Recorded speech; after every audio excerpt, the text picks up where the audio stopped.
She was dumped in the snow 9 months pregnant and too weak to stand. No name, no collar, no chance until a stranger stopped. What happened next sparked a nationwide movement, exposed a hidden cruelty, and proved that love can rewrite even the cruelest endings. But just when everyone thought she was safe, he came back to take her. You won't believe what happened in court and why one little girl refused to let go. Stay with us. This is the miracle you didn't know your heart needed. The wind swept through the pine-lined edges of Boise, Idaho, like a restless spirit dragging flurries of dry snow across empty county roads. It was the kind of winter night that made even the bravest creatures seek shelter. The temperature had dropped below 10 degrees Fahrenheit, and visibility was little more than a few yards ahead. The moon was hidden behind thick clouds, casting the world into a cold, pale blur. Nothing moved, nothing dared to breathe, until the soft purr of a luxury vehicle broke the silence. A sleek black SUV, glossy and spotless, even amid the snowstorm, slowed to a crawl along a desolate stretch of road on the city's outer rim, flanked by forest on one side and a frozen drainage canal on the other.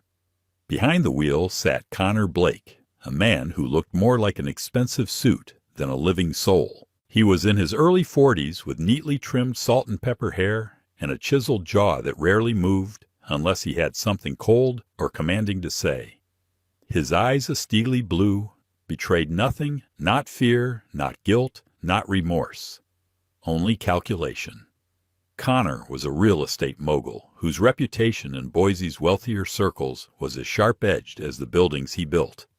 He didn't believe in loose ends or sentimentality. To him, everything and everyone had a purpose.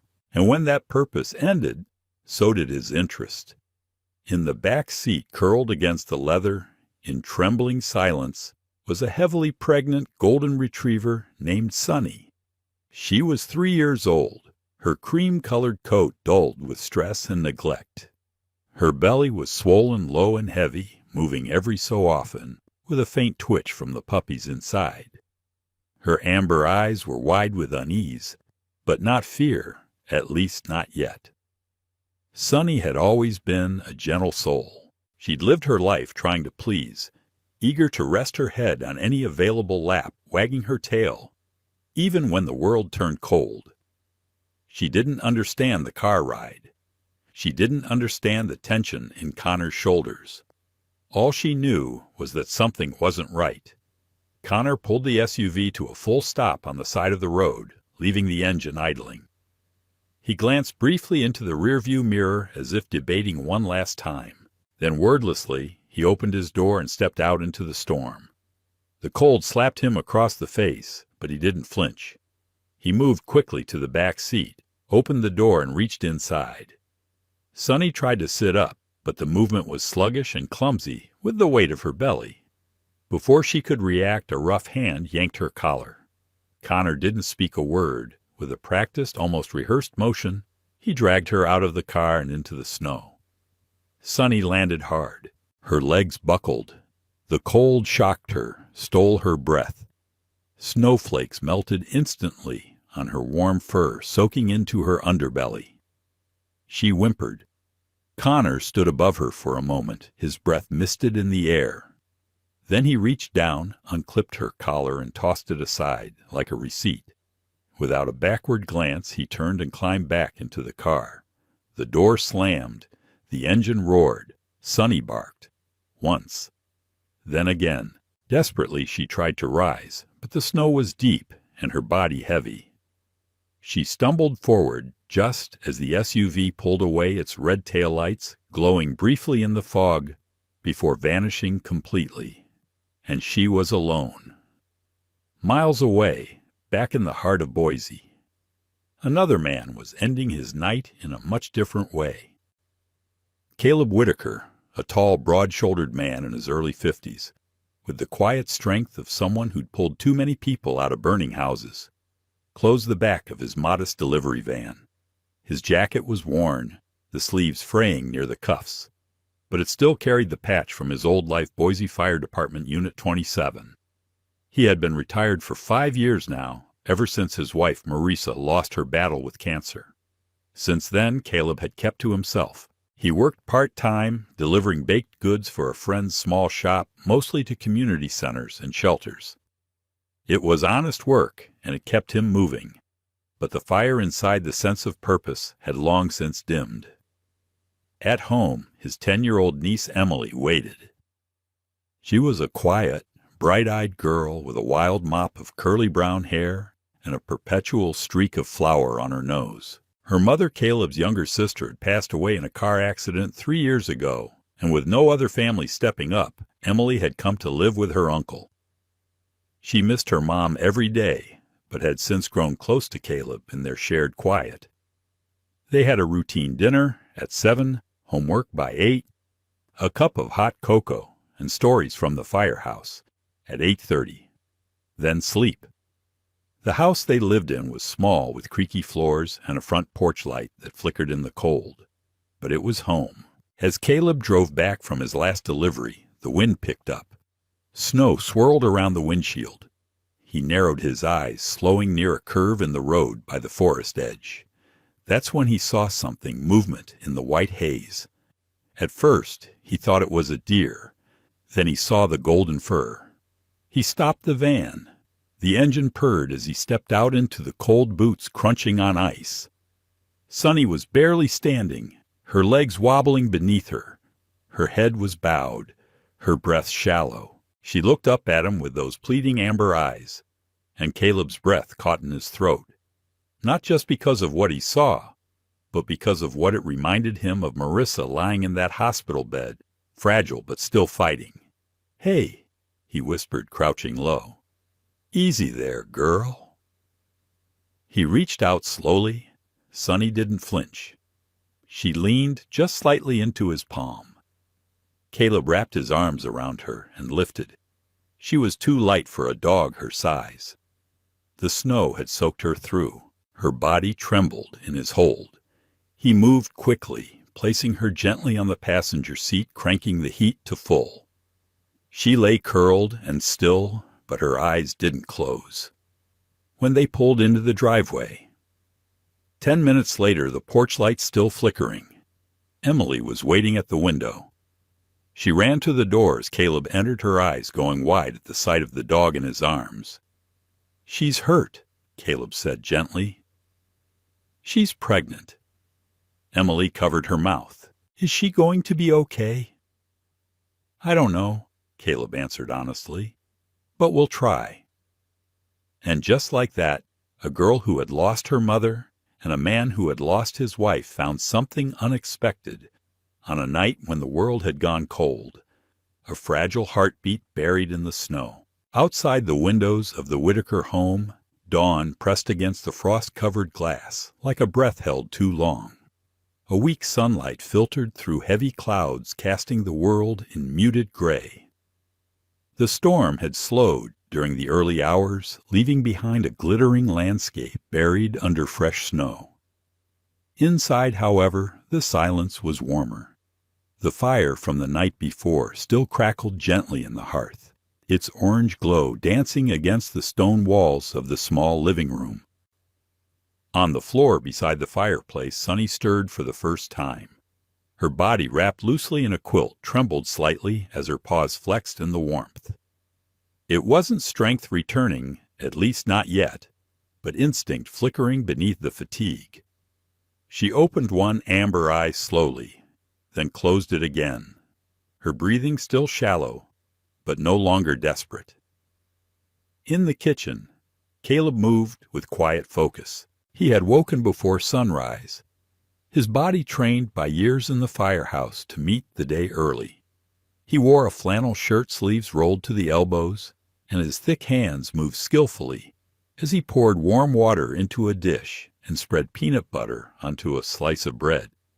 It wasn't a gourmet breakfast, but it was what he had, and for now it was enough. He stepped into the living room and crouched next to Sunny. "Hey there," he said softly. "You made it through the night." He offered the bread, and after a long pause, Sunny lifted her head, just enough to sniff it. She didn't eat, but she didn't turn away either. Caleb took it as progress. A shuffle behind him made him glance up. Emily stood in the doorway, her oversized hoodie swallowing her thin frame hair sticking out in sleepy tufts. She rubbed her eyes and stared at the dog. "Did she wake up?" she asked. "Sort of," Caleb replied. "She's hanging in there." Emily came closer, stepping cautiously. She knelt beside Sunny and gently touched the edge of the quilt. "I kept thinking about her all night," she whispered, "about what she saw before you found her. Do you think she had a name?" Caleb hesitated. "If she did, I doubt she'll ever hear it again." Emily looked down thoughtful. Then she said quietly, "Can we call her Sunny?" The corner of Caleb's mouth twitched into a smile. "Sunny it is." The morning had barely unfolded beyond the slate clouds when Caleb returned from the barn carrying a small space heater. The wind outside had picked up again, brushing dry snow against the window panes, with rhythmic tapping like impatient fingers. Boise was locked under the gray spell of winter, and though the worst of the storm had passed, the air outside remained sharp, merciless. Inside the house, however, there was warmth not just from the fireplace, but from something else beginning to take root. Sunny, nestled in a pile of layered quilts and towels, had not yet stood. Her body remained curled protectively around her swollen belly. Her breathing had become more even, though weak. Her nose occasionally twitched as if testing the world around her with caution. Every so often her eyes would flutter open and scan the room before closing again, as if deciding for now it was safe enough to rest. Emily had not left her side. She sat cross-legged on the carpet, wrapped in a purple blanket, with stars along the edges, the tips of her fingers resting near Sunny's paw. The girl had skipped breakfast homework and even her morning cartoons things. Caleb never had to remind her about before, but this morning all her attention was focused on the dog in front of her. "I think she trusts us," Emily whispered. Caleb, adjusting the heater's angle, looked over. "Maybe dogs know when someone's trying to help them." "She blinked when I talked to her," she said softly. "Twice." Caleb chuckled. "That's the secret dog code. You're part of the pack now." Emily smiled, then looked back at Sunny. "Do you think her puppies are okay?" Caleb sat on the edge of the couch, his expression careful. "I hope so. We won't know for sure until she's ready. She has to be strong for them, right?" He nodded. "And we have to be strong for her." Emily looked down and gently brushed the tip of her finger along Sunny's ear. "Then I'll stay right here." Meanwhile, across town, in a luxury office suite that overlooked the city skyline, Connor Blake leaned over a polished glass table, his jaw tight. The conference room was quiet, except for the low hum of a space heater near the window and the clicking of a silver pen in his hand. Outside, the snow-covered buildings of downtown Boise gleamed under the pale sun, their rooftops blanketed in silence. But Connor's thoughts were far from serene. He was dressed in his signature charcoal blazer, pale blue shirt buttoned to the neck, no tie, everything crisp and curated. His expression, however, betrayed a man under pressure. Across from him sat Martin Feldman, a balding investor with watery green eyes and a knack for sniffing out risk. Martin was in his 60s with a perpetually unimpressed look etched into the wrinkles around his mouth. He wore a tweed coat too warm for the indoor temperature and carried the scent of cologne that tried too hard to be youthful. "You said the kennel costs had been eliminated," Martin said, flipping through a printed report. "Yet I see vet bills spiking last quarter." "What's this surgery line item?" Connor's fingers tightened on the pen. "Old dog, useless for breeding. I had her scheduled for sterilization, emergency procedure, unnecessary. It's been taken care of." Martin's brow arched. "You paid up front." "No," Connor said quickly, maybe too quickly. "I backed out. Didn't want to waste the cost." Martin leaned back slowly. "So what happened to the dog?" Connor forced a smile. She ran off. Damn thing. Disappeared during the storm. Probably froze. Martin stared at him for a moment too long, then closed the folder. I hope so. Because if that dog shows up somewhere with puppies, you'll be in violation of 3 clauses in your USDA inspection agreement. Breeding animals must be accounted for. Connor stood. I've got it under control. Martin rose as well, tugging his coat around him. You'd better investors don't like liabilities. Connor. Back in Caleb's living room, the hours passed in a soft rhythm. Emily read stories aloud from her mother's old books. Tales of animals who survived impossible odds. Caleb brewed tea and adjusted blankets. Sunny, still weak, finally managed to lift her head fully and drink from the bowl of water. Her tail gave a single flick. It was small, but unmistakable. That's good, Caleb said quietly. That's real good, Emily beamed. She's going to be okay. We're not out of the woods yet, he reminded her. But we're on the path. Later that afternoon, Caleb made a call to the vet clinic. Dr. Shelley Tran answered after 2 rings, her voice clipped and full of focus, as usual. She's drinking now, Caleb reported. Still not eating much, but she lifted her head. That's promising. Shelley said, let her rest. No visitors. No stimulation. If she starts showing signs of labor panting, restlessness, whining, you call me immediately. I will. And Caleb, yeah, I know you didn't plan for this, Shelley said, her voice softening slightly. But keep doing what you're doing. She's lucky she ended up with you. He hung up and looked over at Sunny, who had now tucked her head beneath one paw. Emily was curled up nearby, dozing lightly.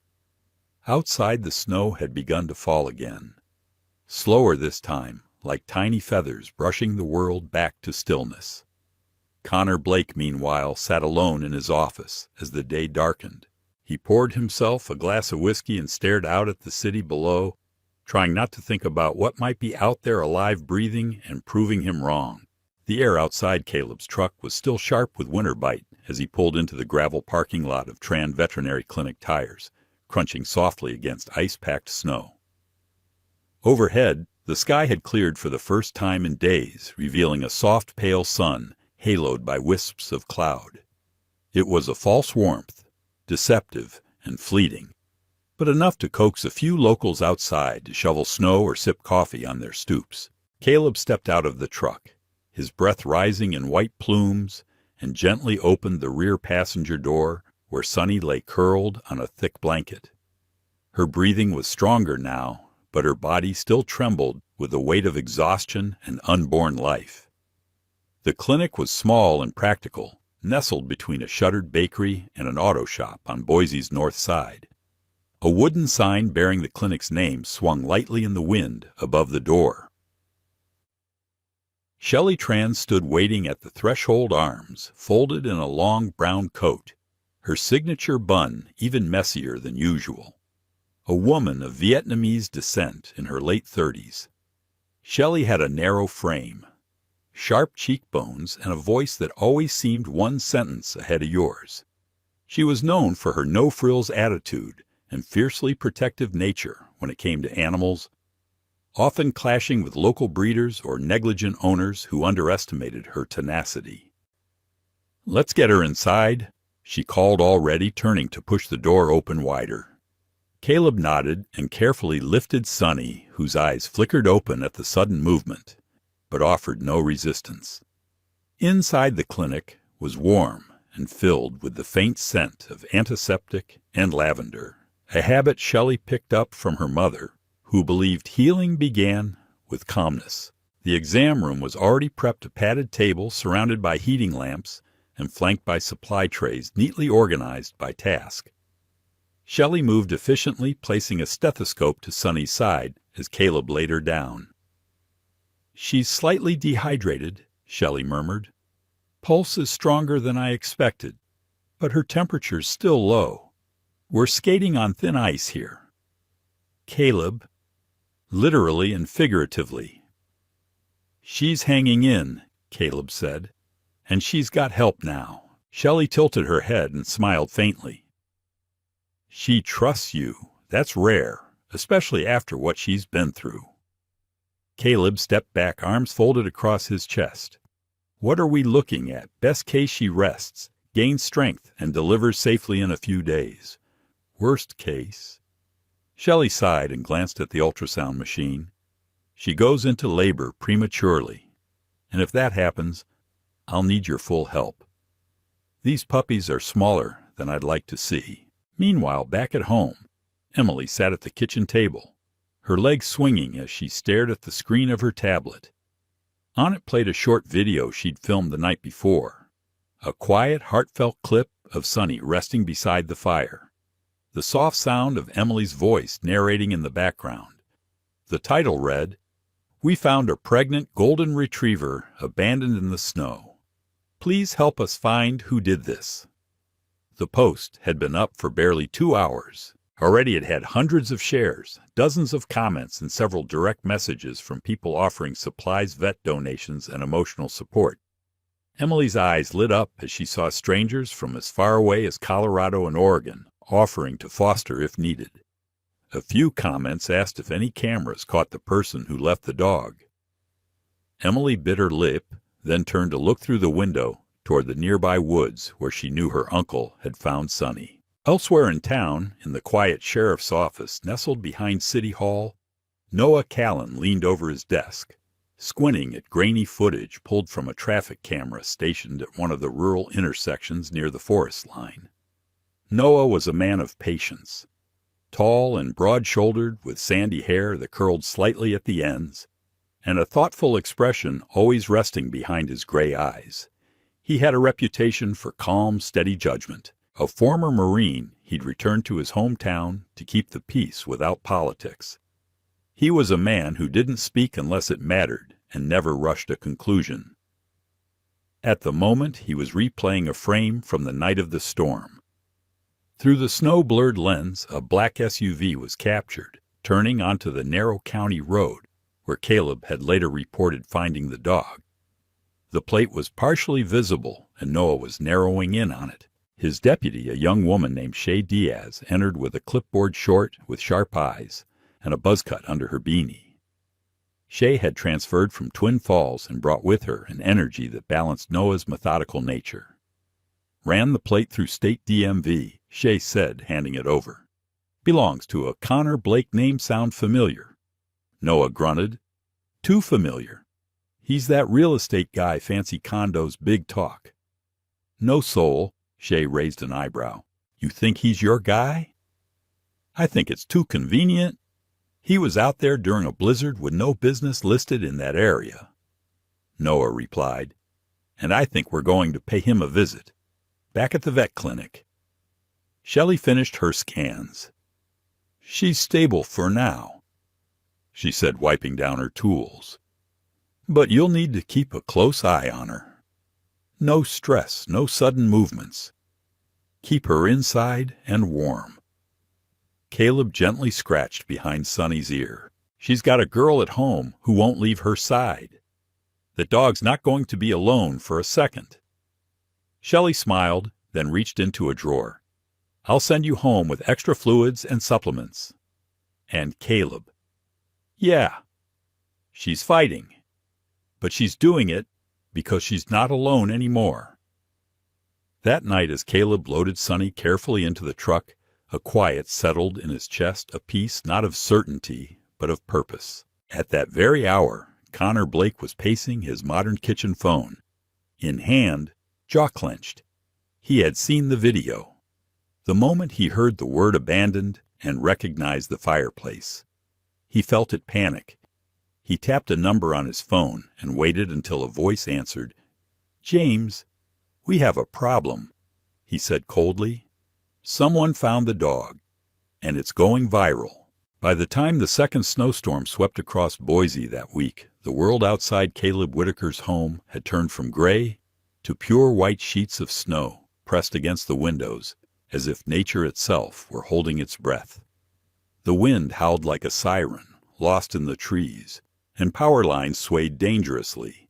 casting brief flickers of dim light across the town roads, had emptied by early evening, and emergency alerts buzzed on every phone in the county, urging residents to stay indoors. But inside Caleb's modest home, all focus was on something far more urgent than the weather.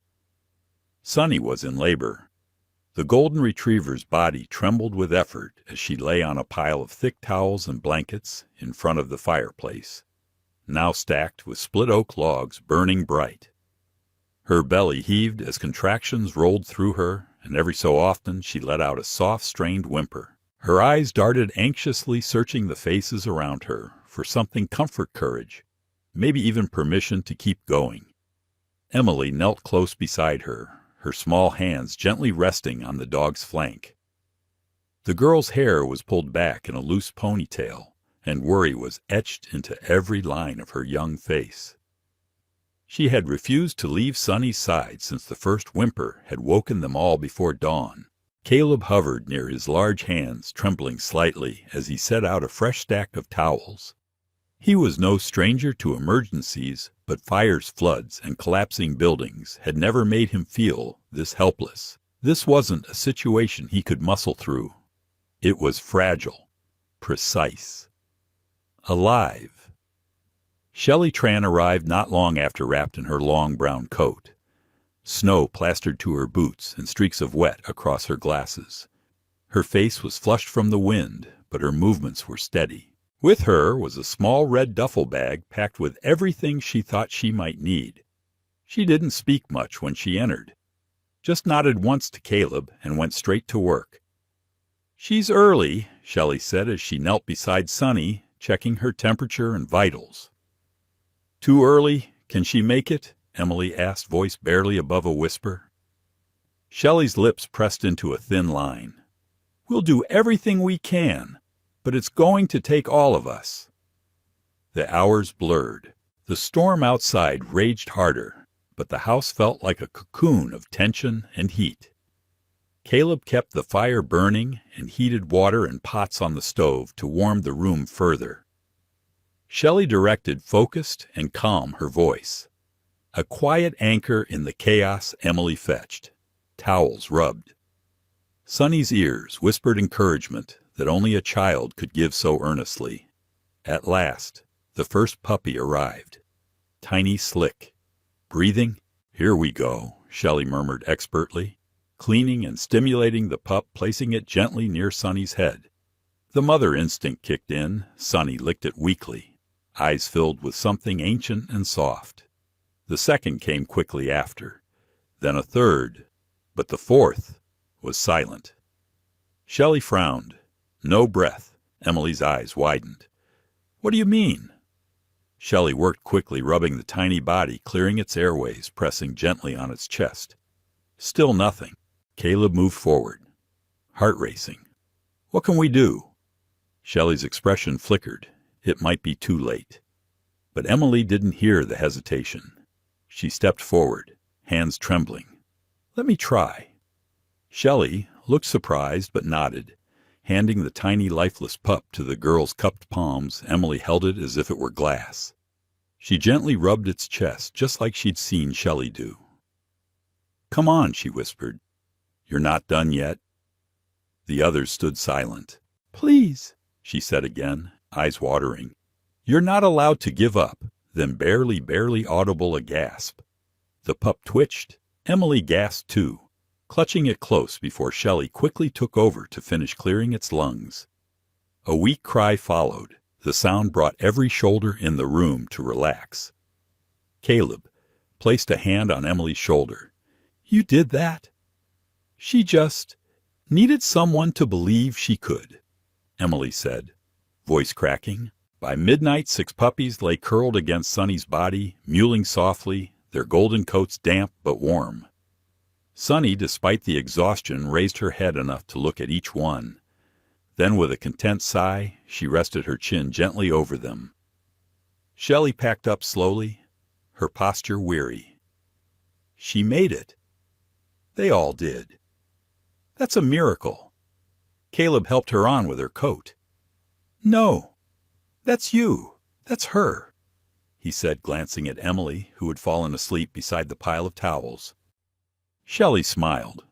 Sometimes a little girl's faith does more than medicine. Miles away, in the warmth of his sleek glass-walled apartment, Connor Blake sat in darkness, lit only by the flicker of the TV screen and the unread messages piling on his phone. He'd been drinking, his shirt unbuttoned, his hair tousled. A rare crack in his polished facade. His phone buzzed again. This time it was different. A message from an unknown number. You never took responsibility for what happened to those dogs at Clearwater Farm. You don't deserve to run free while others suffer. The cops should know. Attached a photo from 2 years ago. A golden retriever in a rusted cage. Another limp in a wheelbarrow, his logo in the corner of the tarp behind them. His hands trembled. Across town. Sheriff Noah Callan stared at the same message. He scrolled slowly, then called Deputy Shay Diaz. "Get me everything we've got on Connor Blake," he said tonight. The sun had barely broken through the clouds when the knock came. It wasn't the kind of knock Caleb Whitaker was used to. It wasn't the hurried tapping of a neighbor seeking shelter from a storm, nor the soft rap of a delivery boy carrying dog food or firewood. This knock was sharp, deliberate, and full of intent. He stood in the middle of the kitchen, still holding the half-washed coffee mug in one hand, his breath catching in his chest. Through the frosted window, he saw a black SUV parked near the curb, sleek, spotless, too clean for a day like today. The figure standing at the door was unmistakable. Tall, polished, dark-haired, with an overcoat buttoned up to the neck and posture that radiated entitlement. Beside him stood a man in a charcoal gray suit, briefcase in one hand. Expressions unreadable. Connor Blake had returned. Caleb set the mug down. His boots thudded against the hard wood as he walked to the door, bracing himself as if preparing to walk into a blaze.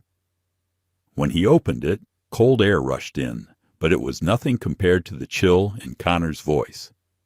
"Mr. Whitaker," Connor said, with a forced civility. "We need to talk about Connor," gestured to the man beside him. "This is Mr. Deans, my attorney. We've come to retrieve my dog." Caleb didn't move. "You mean Sunny?" Connor's jaw tightened. "Her name is Property Tag 7GR12, registered with Clearwater Breeding Farms, of which I'm the principal owner. I have the documents proving ownership."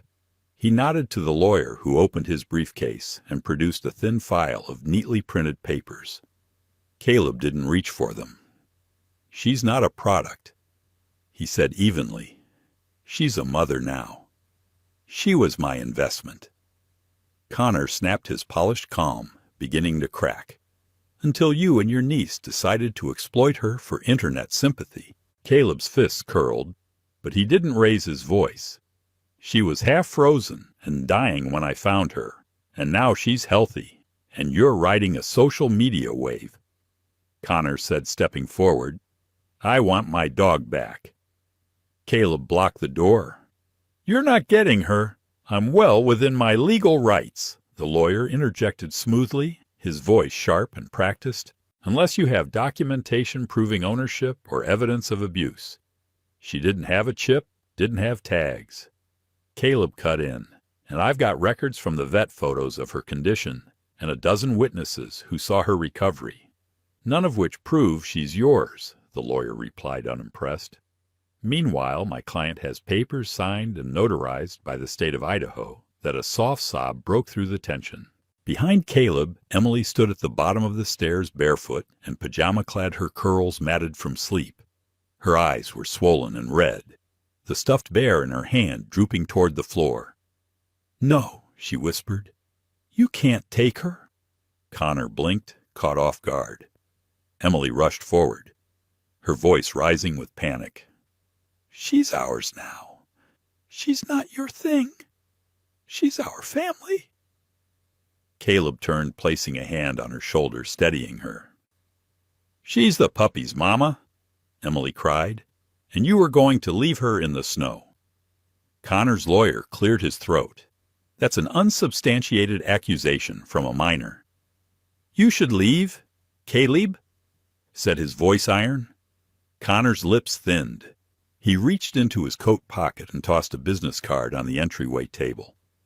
"I'll give you until Monday to reconsider," he said coldly. "After that, we're going to court." Then he turned on his heel and strode down the steps. The lawyer following the SUV's engine started before they even reached the vehicle. Caleb closed the door, slowly leaning against it. With a long breath, Emily collapsed into his chest, sobbing. "Don't let them take her." "I won't," he said, wrapping his arms around her. That afternoon, as Emily napped beside the puppies and Sonny rested, Caleb sat at the kitchen table with his laptop. The storm of messages hadn't stopped.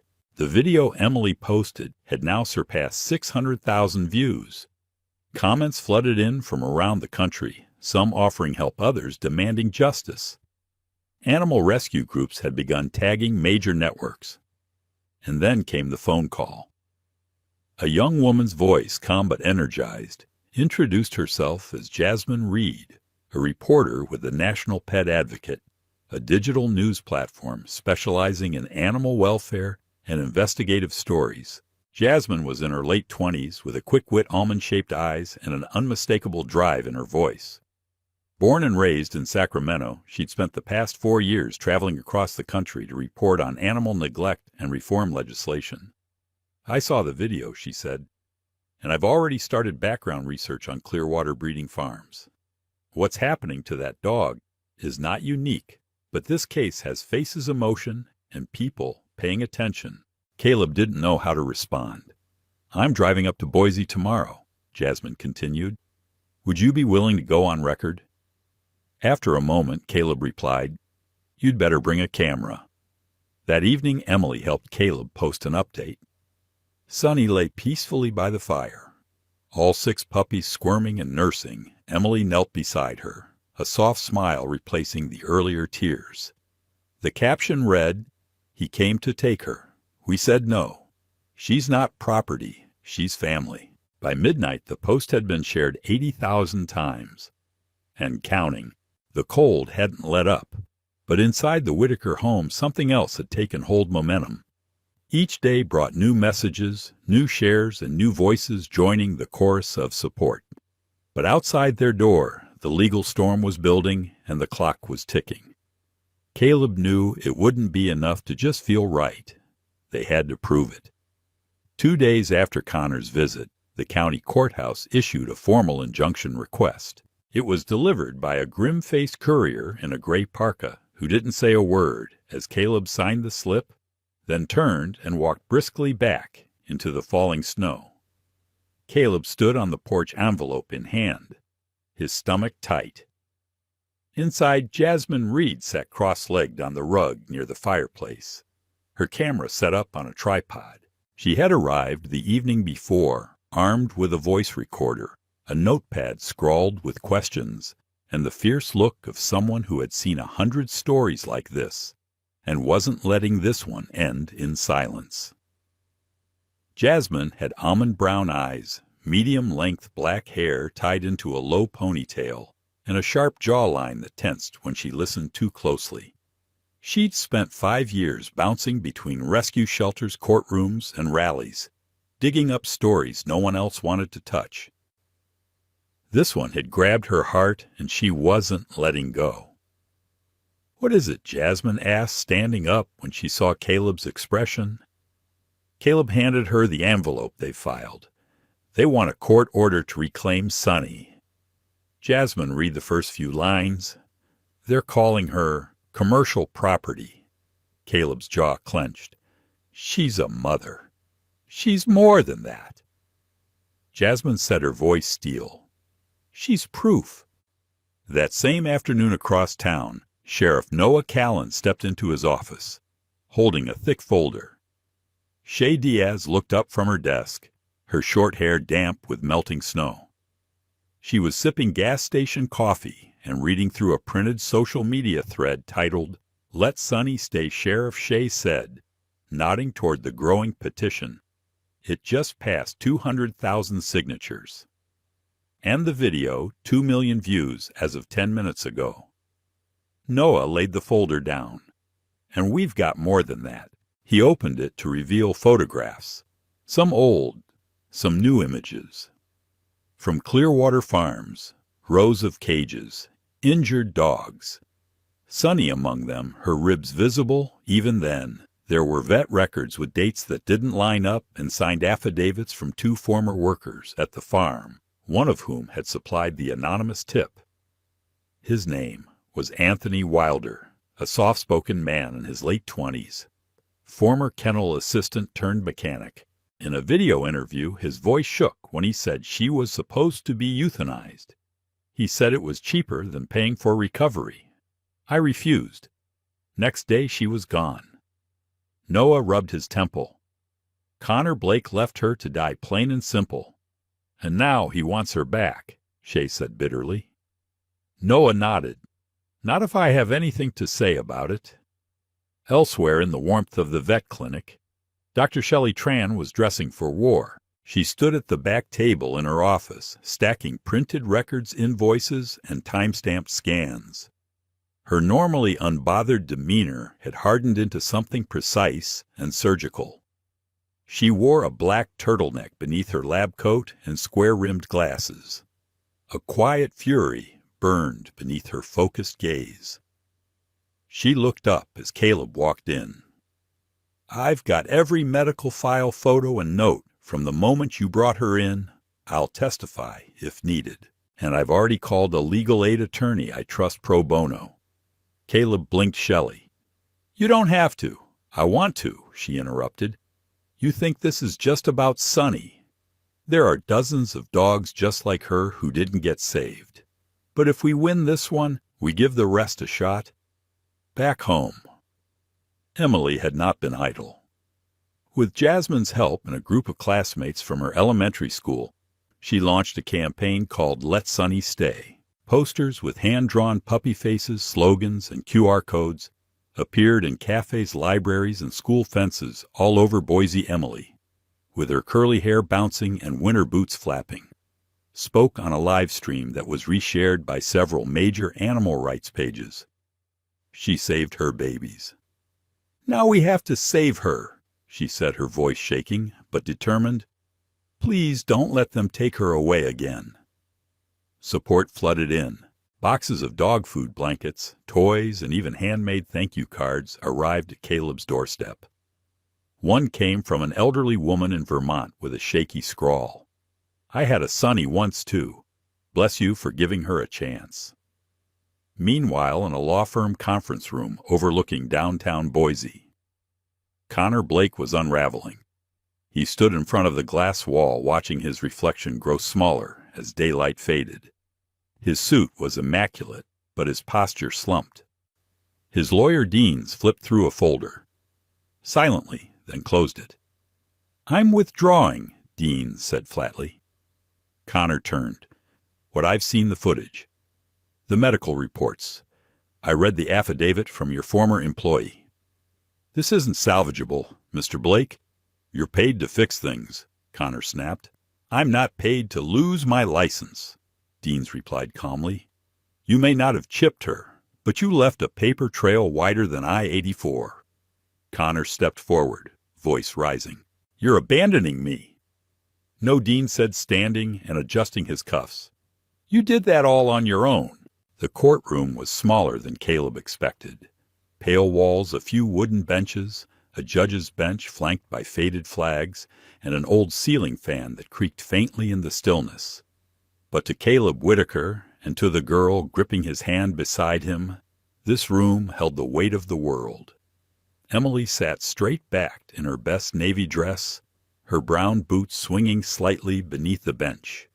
Her curls were pulled back with a red ribbon. In her lap, a small photo album rested pictures of Sunny and her 6 puppies, each photo labeled with a carefully handwritten name. She had brought it just in case someone asked why this matters. Across the aisle, Connor Blake sat alone. His once polished posture had slumped, his eyes dull. His suit wrinkled as if he'd slept in it. Without his lawyer, who had formally withdrawn, Connor looked less like a businessman and more like a man who had finally run out of power. The judge, Marion Duval, was a silver-haired woman with a stern face and a gravel voice shaped by 30 years of courtroom justice. She had sharp blue eyes that had seen through 1,000 excuses and a way of pausing just long enough to make liars sweat. Today, she wore a charcoal robe and thin spectacles, flipping through a folder of evidence. With focused precision, Jasmine Reed sat behind Caleb, recording quietly. Shelley was present too, arms folded, medical records in hand, ready to testify if needed. Sheriff Noah Callan leaned against the back wall, arms crossed, a silent wall of support. Even Shay had shown up, nodding encouragingly toward Emily as she entered. The hearing began. It moved quicker than anyone expected.